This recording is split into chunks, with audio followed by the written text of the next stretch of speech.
Varicose veins కి సరైన చికిత్స కోసం సంప్రదించండి ఎవిస్ హాస్పిటల్. నమస్తే అండి. నమస్కారం అండి కీర్తి గారు.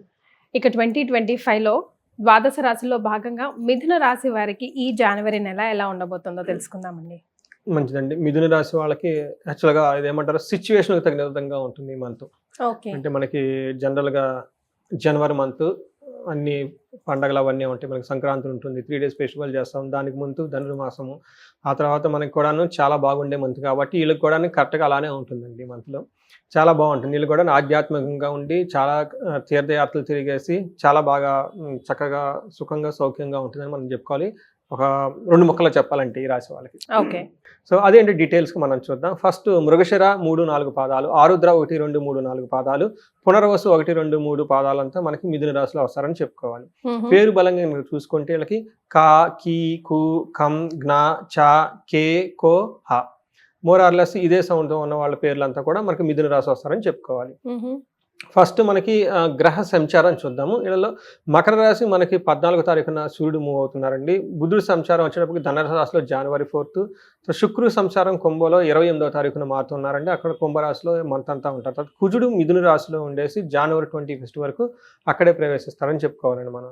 తర్వాత మనకి ఈ ప్లానెటరీ కాంబినేషన్ బట్టి మనం చూసుకుంటే వీళ్ళకి ఎలా ఉంటుందంటే అండి, ఒక సింపుల్ హెడ్లైన్స్ లాగా సింపుల్గా చెప్పుకోవాలనుకుంటే January 14th ముందు వీళ్ళకి తీర్థయాత్రలు చేసే అవకాశం ఎక్కువగా ఉంటుంది, ధనం ఎక్కువ ఖర్చు అవుతుంది, కానీ విజయవంతంగా ఉంటుంది, సంపదలతో కూడి ఉంటుంది.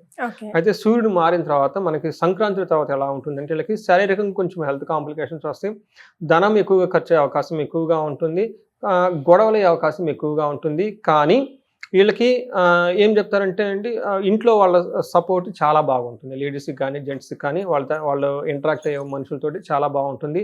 దీన్ని ఏమంటే స్త్రీ పురుష సుఖాప్తి అని చెప్తారనమాట. లేడీస్కి అయితే జెంట్స్కి, జెంట్స్ అయితే లేడీస్ ద్వారా, హస్బెండ్ అయితే వైఫ్, వైఫ్ ద్వారా హస్బెండ్ అయితే ఈ టైంలో మంచి సపోర్ట్ వస్తుంది వాళ్ళ ద్వారా. ఓకే. ఇది ఒక మంచి శుభ పరిణామం మనం చెప్పుకోవాలి. మనం చూసుకుంటే కనుక వీళ్ళకి 8th హౌస్లో సూర్యుడు ఉన్నాడండి. 8th హౌస్లో సూర్యుడు ఉండటం వల్ల ఏమవుతుందంటే వీళ్ళకి శత్రువులతో గొడవలు పడే అవకాశం ఎక్కువగా ఉంటుంది. మనకేం చెప్తారంటే దుర్దోష శత్రు సంవాదో గమాగమన వేద దుఃఖ వార్త శృతం చైవ అష్టమస్తో యథారవి అని మనకి సాంస్క్రిట్లో చెప్తారు పురాతన గ్రంథాల్లో. ఈ టైంలో వీళ్ళు 2 విషయాలు కేర్ఫుల్గా ఉండాలి. ఒకటి, ప్రయాణాలలో జాగ్రత్తగా ఉండాలి. గమాగమనం వ్యధ అంటే వృధా ప్రయాణాలు చేస్తారు, అనవసరంగా ప్రయాణాలు చేయొద్దు. ప్రయాణాలు చేయకుండా ఉంటే చాలా మంచిది. ఒకవేళ చేసినా అనుకోకుండా ఏదైనా సంఘటనలు జరిగే అవకాశం ఎక్కువగా ఉంటుంది. ఏ పర్పస్ అయితే ప్రయాణాలు చేస్తున్నారో ఆ పర్పస్ వాళ్ళు ఫుల్ఫిల్ అవ్వదు. ఓకే. అందుకని ప్రయాణాలు చేయకుండా చాలా జాగ్రత్తగా ఉండాలి.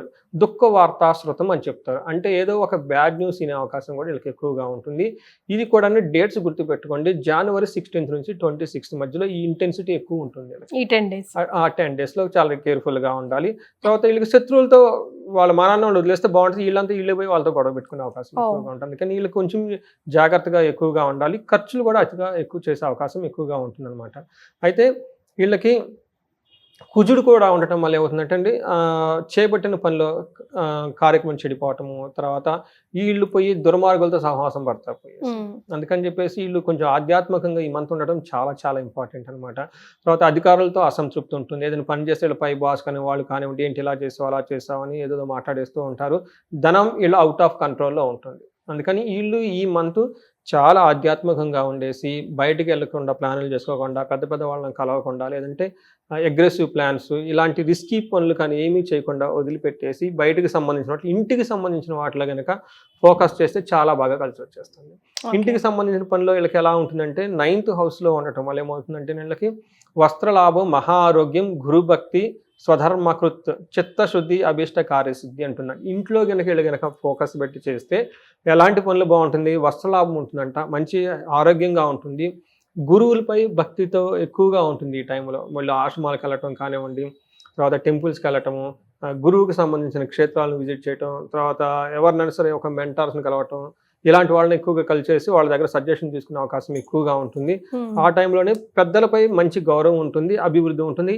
ఈ ద్వారా ఈ యాంగిల్ వీళ్ళు అనుకున్న పనులన్నీ సాధించుకుంటారు. అయితే వీళ్ళకి 2nd హౌస్లో ఉండటం వల్ల కూడాను మనకి వస్త్రలాభం బాగుంటుంది, బహుమతులు, అన్ఎక్స్పెక్టెడ్గా గిఫ్ట్లు ఇవన్నీ వచ్చే అవకాశం ఎక్కువగా ఉంది. కాబట్టి వీళ్ళు చాలా చక్కగా ఈ టయాన్ని వినియోగించుకోవాలి. ఎక్కడ వినియోగించుకోవాలి? పూజలు చేయటం, పురస్కారాలు చేయటం, ఇళ్లలో ఉండటం, తర్వాత పెద్దవాళ్ళని కలవటం, ఇలా ఫ్యామిలీ ఓరియంటెడ్గా కనుక ఎక్కువగా ఉంటే చాలా బాగుంటుంది. రైట్. మరి నక్షత్రాల ప్రకారం చూసుకుంటే నక్షత్రం కనుక చూసుకుంటేనండి మనకి ఇందులో మృగశిర, ఆరుద్ర, పునర్వసు 3 నక్షత్రాలు. మృగశిర నక్షత్రం వాళ్ళకి చూసుకుంటే 2 విషయాల్లో చాలా పాజిటివ్గా ఉంటుంది, 2 విషయాల్లో ఛాలెంజింగ్గా ఉంటుంది. ఫస్ట్ పాజిటివ్ ఎక్కడ ఉంటుంది అంటే వీళ్ళకి షాపింగ్లు చేసేసి మంచి మంచి వస్తువులు కొనుక్కునే అవకాశం ఖచ్చితంగా ఉంటుంది. తర్వాత రాజ్య లాభము, వీళ్ళకి ఖచ్చితంగా ప్రమోషన్స్ వచ్చేస్తాయండి.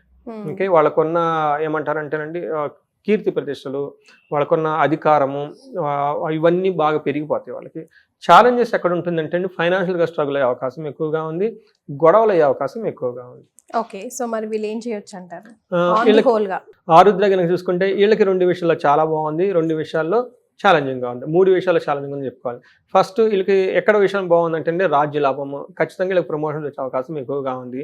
వస్త్ర లాభము, చక్కగా షాపింగ్లు అన్నీ చేసేసి బట్టలు కొనుక్కోవటం, ఇష్టమైన వస్తువులన్నీ కొనుక్కుంటారు.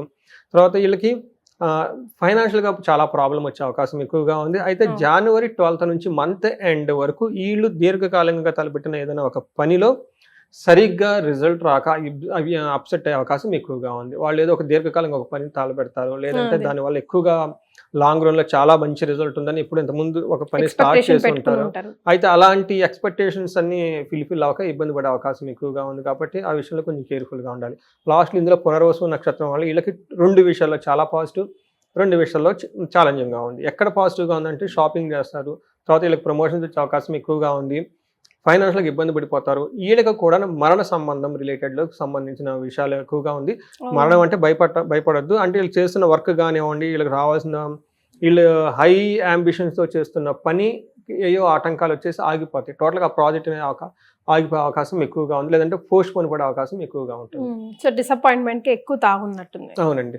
సో వీళ్ళకి ఇంకా మృగశిర నక్షత్రం వాళ్ళకి సుఖ నాశనం, అప్పటిదాకా కంఫర్టబుల్గా ఏదన్నా ఉంటే దానికి కొంచెం డిస్టర్బ్ అయ్యే అవకాశం ఎక్కువగా ఉంది. ఆరుద్ర నక్షత్రం వాళ్ళకి అన్ఎక్స్పెక్టెడ్గా గాయాలు అయ్యి బ్లడ్ని కళ్ళు చూసే అవకాశం ఎక్కువగా ఉంటుంది. కాబట్టి చాలా కేర్ఫుల్గా ఉండటం అవసరం. రైట్. మరి కొంచెం టెన్షన్ పడే విషయాలే, దానికోసం తప్పించుకోవడానికి ఏమైనా రెమెడీస్, లేదా కొండంత పోయేది గోనంతలో పోయింది అన్నట్టు చక్కగా సూపర్ చెప్పారండి. మనకి రెమెడీస్ కనుక ఫాలో అవుతే ఉంటుంది ఎఫెక్ట్, కానీ అంత తగలకుండా కొంచెం తగులుతుంది అనమాట. వీళ్ళకి ఫస్ట్ చేయాల్సింది ఏంటంటే ఫైనాన్షియల్గా బాగా ఇబ్బంది పడుతున్నారు కాబట్టి వీళ్ళకి లక్ష్మీదేవికి సంబంధించి ప్రతి శుక్రవారం పూజ కనుక చేసుకోవాలండి. తులసి చెట్టుకి ప్రతిరోజు వీళ్ళు దీపం కనుక పెట్టగలిగితే చాలా బాగా కలిసి వచ్చేస్తుంది. ఇంకా ఎవరైనా కనుక ధనానికి కనుక ఇబ్బంది పడిపోతూ ఉంటే వాళ్ళకి శ్రీ సూక్తం కానీ కనకదారాసు పారాయణ కనుక చేసుకుంటే చాలా మంచిది. ఇవేంటంటే వాళ్ళంతా వాళ్ళే కనుక చేసుకునేది. ఇంకా కొంచెం మాది పెద్ద బిజినెస్ ఉందండి, లక్షల్లో కోట్ల అమౌంట్ అంతా ఆగిపోయింది అనుకున్న వాళ్ళు ఒక హోమం కనుక చేయించుకోగలిగితే, కుబేర పాశుపత హోమం కనుక చేయించుకోగలిగితే ధన ప్రవాహం చాలా బాగా వస్తుంది అనమాట. ఓకే. అయితే మనం కొంతమందికి ఇందాక చెప్పుకున్న మరణతుల్య సిచ్యువేషన్స్ వచ్చే అవకాశం ఎక్కువగా ఉంది, గొడవలు పడే అవకాశం ఎక్కువగా ఉంది. మీకు గొడవలు పడకుండా, మీ మీద ఇబ్బంది పడకుండా ఎవరైనా కనుక ఉంటే ఆంజనేయ స్వామి దండకము, హనుమాన్ చాలీసా కనుక చదువుకుంటే, లేదు అంటే మనకి వీళ్ళు వారాహి ద్వాదశ నామ స్తోత్రం అని ఉంటుంది, ఇది చదువుకున్నా కానీ అనవసరంగా మిమ్మల్ని ఇబ్బంది పెట్టే వాళ్ళు ఉంటే అలాంటి వాళ్ళ నుంచి ప్రాబ్లమ్స్ రాకుండా పోతుందని చెప్పుకోవాలి. ఇంకా కొంచెం పెద్ద పెద్ద గొడవలు అయ్యి కోర్టు కేసులు ఇవన్నీ వెళ్ళిపోతుంటే, అంటే వాళ్ళకున్న సమస్యను బట్టి మనం ఎక్కువగా చేసుకుంటాం. మనకి శ్రీశైలం వెళ్ళేసి అక్కడ స్పర్శలింగ దర్శనం అని ఉంటుంది, స్పెషల్ దర్శనం. ప్లస్ దానితో పాటు అక్కడ చండీ హోమం చేస్తారు సామూహికంగా. చండీ అది కనుక చేయించుకోగలిగితే వీళ్ళకి చక్కటి మంచి రిజల్ట్ వస్తాయని చెప్పుకోవాలన్నమాట. లేదంటే మేము మా ఇంట్లో చేయించుకుంటాం అందరితో కనుకుంటే వీళ్ళకి మన్యుషుక్త పాశుపత హోమం కనుక చేయించుకున్న, చండీ పారాయణం, చండీ హోమం ఇంట్లో చేయించుకున్నా కానీ చాలా చక్కగా కలిసి వచ్చేస్తుంది. ఎవరికైనా హెల్త్ కనుక బాగలేకుంటే వాళ్ళకి మృత్యుంజయ మంత్రాన్ని నిరంతరం జపిస్తూ ఉంటే కనుక హెల్త్ నుంచి ప్రాబ్లమ్స్ బయటకు వచ్చేస్తారు. లేదంటే ఇంకా కొంచెం కాంప్లికేషన్స్ ఉన్నాయి అనుకుంటే అమృత మృత్యుంజయ పాశుపత హోమం కనుక చేయించుకోగలిగితే వాళ్ళు పడే ప్రాబ్లమ్స్ నుంచి చక్కగా బయటపడేసి సుఖంగా సంతోషంగా ఉండొచ్చండి. రైట్. చాలా క్రిస్టల్ క్లియర్గా, చాలా కులంకుశంగా చెప్పారు కదా. టెన్షన్ పడకుండా రెమెడీస్ ఫాలో అవ్వండి, అంతా మంచి జరుగుతుంది. అంతే కదండి? ఖచ్చితంగా అండి. ధన్యవాదాలు. ధన్యవాదాలు.